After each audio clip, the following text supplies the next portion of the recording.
Press Bihar. हमारे channel पर आपका बहुत बहुत स्वागत है और मैं हूं आपके साथ आनंदमयी।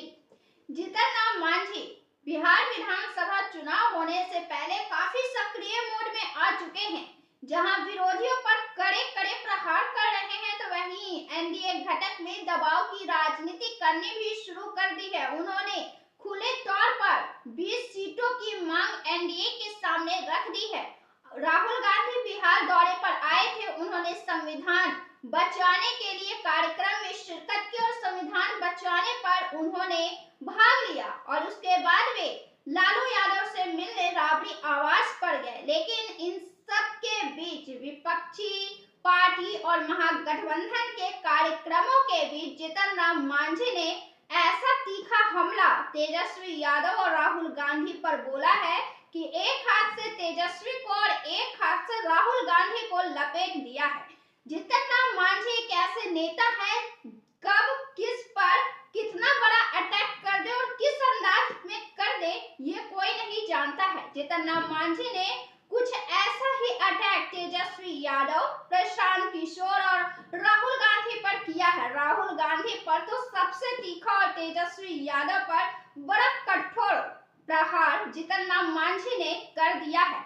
जीतन राम मांझी ने यह कहा है कि तेजस्वी यादव भारतीय संस्कृति को नजरअंदाज करते हैं, तो राहुल गांधी तो जिस संविधान की बात करते हैं, जिस संविधान को बचाने की बात करते हैं, उनके पीछे का जो संघर्ष रहा है, उनके पीछे की जो पृष्ठभूमि रही है, उनके पीछे का जो योगदान रहा है, वे राहुल गांधी समझते ही नहीं है।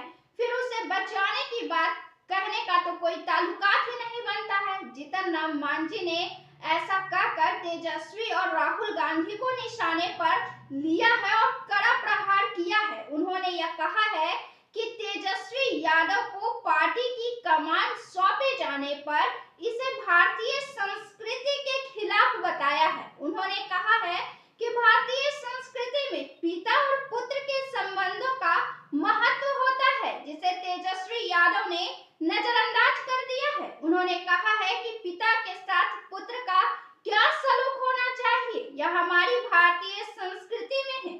उस संस्कृति को भुलाकर तेजस्वी यादव ने जो किया है, हम समझते हैं कि तेजस्वी ने यह कदम जो उठाया है वह बिहार की जनता के सामने तेजस्वी यादव की छवि को नुकसान पहुंचा सकता है। तेजस्वी यादव की छवि को इससे नुकसान हो सकता है। जीतन राम मांझी ने ऐसा कहकर तेजस्वी यादव को आड़े हाथ लिया है और राहुल गांधी पर तो उन्होंने यह कहा है कि राहुल गांधी जिस संविधान की बात कर रहे हैं, जिस संविधान को बचाने की बात कर रहे हैं, उन्हें उनकी समझ ही नहीं है। वे कहते हैं कि संविधान का महत्व समझने के लिए उसके इतिहास और योगदान को जानना जरूरी है, जो राहुल गांधी शायद समझते ही नहीं है। मांझी ने संविधान निर्माण का श्रेय भारत के 56 वर्षों के लोकतांत्रिक शासन और प्रधानमंत्री नरेंद्र मोदी को दिया है। अब संविधान निर्माण में प्रधानमंत्री नरेंद्र मोदी का क्या योगदान हो गया, ये तो हमें समझ में नहीं आ रहा है। आप लोग को कुछ समझ में आ रहा है तो जरूर कमेंट करें।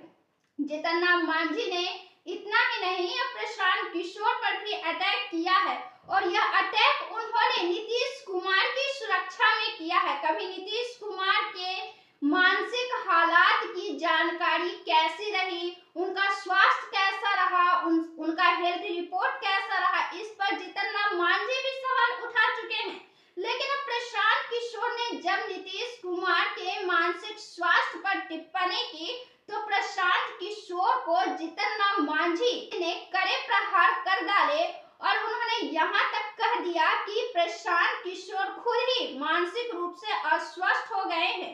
जीतन राम मांझी ने यह कह डाला है कि प्रशांत किशोर खुद मानसिक रूप से बीमार है और उनके अंदर पैसे की गर्मी आ गई है। दरअसल प्रशांत किशोर ने नीतीश कुमार पर अटैक करते हुए कहा था कि 13 करोड़ लोगों के मुखिया कितने स्वस्थ है, इसकी जानकारी तो सार्वजनिक होनी चाहिए। वे अपने ही डॉक्टर से चेकअप करवा ले, लेकिन उनकी मानसिक हालात की जानकारी तो जनता के सामने आनी चाहिए, उनकी मानसिक स्थिति क्या है, जिस पर जीतन राम मांझी ने कड़े प्रहार तो कर ही डाले कि उन्हें पैसे की गर्मी है, उनका ही मानसिक स्थिति ठीक नहीं है, उस पर से भी बढ़कर स्वास्थ्य मंत्री मंगल पांडे ने प्रशांत किशोर पर अटैक कर डाले हैं। उन्होंने प्रशांत किशोर पर अटैक ही नहीं किया है, खूब मजे लिए हैं, खूब तंज कसा है। उन्होंने तो यह तक कह दिया है कि प्रशांत किशोर को अपनी मर्यादा में रखकर बात करनी चाहिए। अनशन की वजह से प्रशांत किशोर की मानसिक स्थिति खराब तो नहीं हो गई है। वे मीडिया में आने के लिए ऐसी बयानबाजी कर रहे हैं। अगर उनकी हालात ठीक नहीं है तो बताएं, मैं उन्हें कोइलवर अस्पताल में भर्ती करवा दूंगा।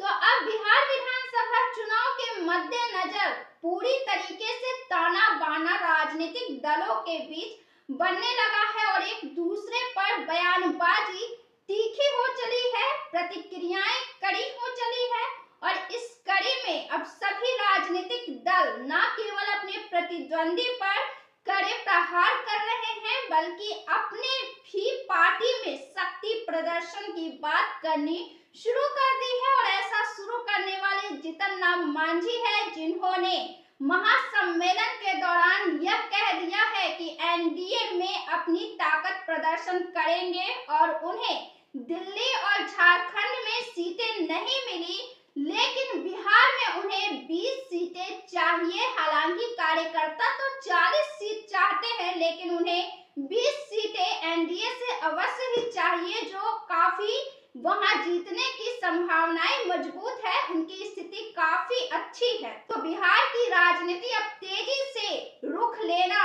शुरू हो चुकी है। आप इस पर क्या विचार रखते हैं?